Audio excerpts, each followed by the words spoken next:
Hofu imetanda katika kijiji cha Zambezi, eneo bunge la Kikuyu, kaunti ya Kiambu, baada ya mwanamke mmoja kudaiwa kuwaua watoto wake wawili kwa njia ya kuwapa sumu, huku mtoto mwingine akinusurika kifo na kukimbizwa hospitalini akiwa hali mahututi. Mshukiwa huyo pia anapokea matibabu hospitalini baada ya jaribio lake la kujitoa uhai kuripotiwa kushindikana. Miili ya watoto hao wawili imesafirishwa na kuhifadhiwa katika chumba cha kuhifadhi maiti cha Thogoto, huku familia pamoja na wakazi wakitaka uchunguzi wa haraka na wa kina kufanyika ili kubaini chanzo cha mkasa huu.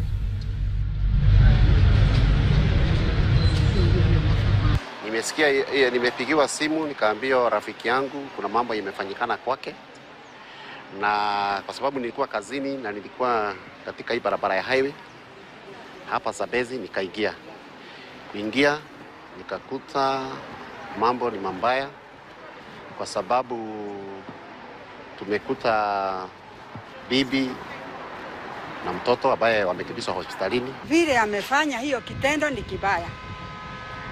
Watu wengine wasione ati amefanya vizuri, na ikiwa amekuwa amekasirishwa na mume wake, angeenda aache watoto na baba yao. Kwa siku ya leo tumehuzunika sisi wenye kijiji hiki za Zambezi, kwa sababu kile kitendo tumeona siku ya leo, tumehuzunika sana, kwa sababu hawa ni watu wadogo, wazazi ni bibi na bwana, lakini wameshindwa kulea watoto. Kwa sababu tunaweza sema nini? Heri waachie watoto waende children home kushinda kuua watoto. Ningependa uchunguzi ifanywe, ikiwa kama kuna stress inaendelea kati ya watu waweze kupatiwa mawaidha venye wanaishi. Tena kwa hii wakati tunaishi, saa hii mtu ukiona kwa nyumba kama maneno yendi vizuri, jiondoe na watoto, utemee na watoto wao ukiwa mama kuliko kuua watoto.